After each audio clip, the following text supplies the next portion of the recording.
Action. Oke, halo semuanya guys. Kembali lagi di Andre Channel. Kali ini kita akan membahas materi kelas 12 yakni koperasi dan kewirausahaan. Namun sebelum itu, kalian penasaran bagaimana koperasi ini bisa terbentuk? Nah, koperasi ini yang ada pertama di dunia yakni ada koperasi Rasdale, yakni koperasi pertama di dunia yang didirikan di Inggris yang bernama Robert Da Robert Owen yang dikenal sebagai Bapak Koperasi Dunia. Koperasi ini berawal dari 28 orang pekerja pabrik tekstil dan mereka ini merasa perlu, wah gue perlu ini ada perkumpulan dan sebuah organisasi yang dapat bisa memenuhi seluruh kebutuhan-kebutuhan sehari gue nih. Nah, gerakan koperasi ini semakin hari semakin waktunya nih semakin baik dan karena mereka tuh menggunakan prinsip-prinsip yang ada di koperasi mereka. Apa saja sih prinsip-prinsip di koperasi mereka? Nah, yang pertama tuh ada keanggotaan yang bersifat terbuka untuk umum, netral terhadap agama, politik, dan ras. Yang kedua, pemberian barang secara tunai. Yang ketiga, mutu barang yang dijual harus baik dan timbangan yang benar. Yang keempat, bunga atas modal dibatasi. Setelah kalian tahu sejarahnya, kalian pasti mikir, apa sih itu koperasi? Mengapa harus ada koperasi? Nah, berdasarkan Undang-Undang Koperasi Nomor 25 Tahun 1992, koperasi merupakan badan usaha yang beranggota seseorang atau badan hukum operasi yang berlandaskan kegiatan dengan prinsip koperasi sekaligus sebagai ekonomi rakyat yang berdasarkan hak atas kekeluargaan. Ada 4 landasan koperasi yang harus kalian perlu kamu ketahui. Yakni pertama ada landasan ideal, yakni landasan ini yang berdasarkan dengan ideologi Pancasila yang didasarkan atas pertimbangan bahwa Pancasila sebagai pandangan hidup. Yang kedua, landasan struktural yang berlandasan dengan Undang-Undang 1945 sebagai landasan struktural koperasi Indonesia yang berdasarkan Pancasila. Yang ketiga ada landasan operasional yang memiliki tata aturan kerja yang harus diikuti dan ditaati oleh anggota, pengurus, badan pemeriksa, manajer, dan karyawan koperasi dalam melakukan tugas masing-masing di koperasi tersebut. Dan yang keempat adalah landasan mental, yakni landasan ini ya di kesetia kawanan dan kesadaran pribadi. Setiap anggota harus memiliki rasa setia kawan dengan anggota koperasi lainnya. Oke.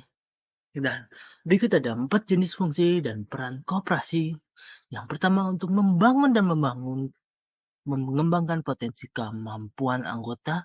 Yang kedua berperan serta secara aktif untuk mempertinggi kualitas kehidupan masyarakat dan manusia. Yang ketiga memperkokoh perekonomi dan rakyat sebagai dasar kekuatan dan ketahanan ekonomi nasional. Yang keempat berusaha untuk mewujudkan dan mengembangkan perekonomian yang merupakan usaha bersama. Berikut ada prinsip kooperasi yang diterapkan di Indonesia. Yang pertama, keanggotaan yang bersifat sukarela tanpa ada paksaan dari pihak manapun. Yang kedua, pengelolaan dilaksanakan secara demokratis. Yang ketiga, mandiri, pembagian SL secara adil, pemberian balas jasa terbatas atas modal, koperasi menyelenggarakan pendidikan dan pelatihan bagi anggota.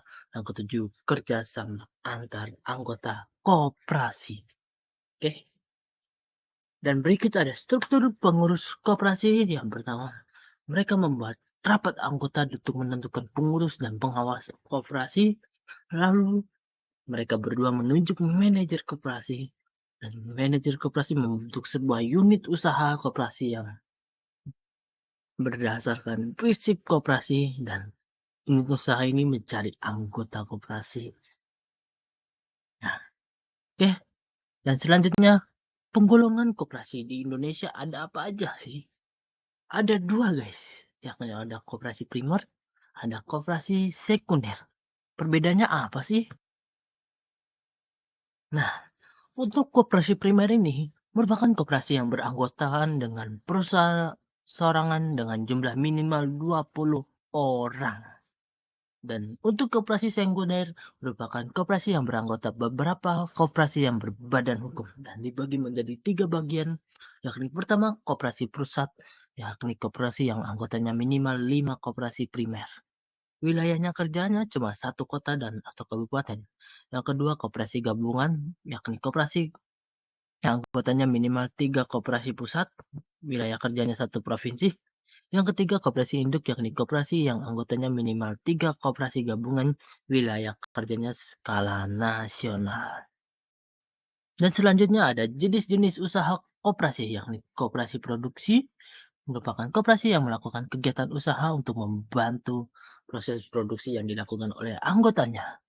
Yang kedua ada koperasi konsumsi yang melayani dan memenuhi semua kebutuhan rumah tangga anggotanya. Yang ketiga ada koperasi simpan pinjam untuk menyediakan layanan simpanan dan pinjaman bagi anggotanya. Dan keempat ada koperasi serba usaha untuk melakukan kegiatan lebih dari jenis satu usaha koperasi. Dan selanjutnya kita akan ke model koperasi.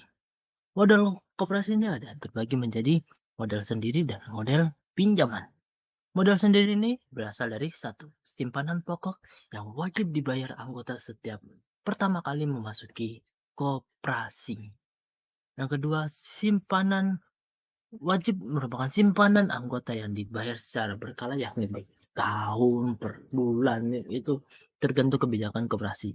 Yang ke C, dana cadangan yakni dana yang diperoleh dengan penyisihan sisa hasil usaha. Yang keempat, ada dana hibah yang dilakukan oleh hibah sejumlah uang dari pihak lain. Dan untuk modal koperasi dari pinjaman modal, yakni bisa berasal dari anggota, koperasi lain, bank, penerbit atau aplikasi surat utang lainnya. Oke, sekian presentasi saya hari ini. Semoga bermanfaat bagi ilmu kalian. Terima kasih. Sampai jumpa di video berikutnya.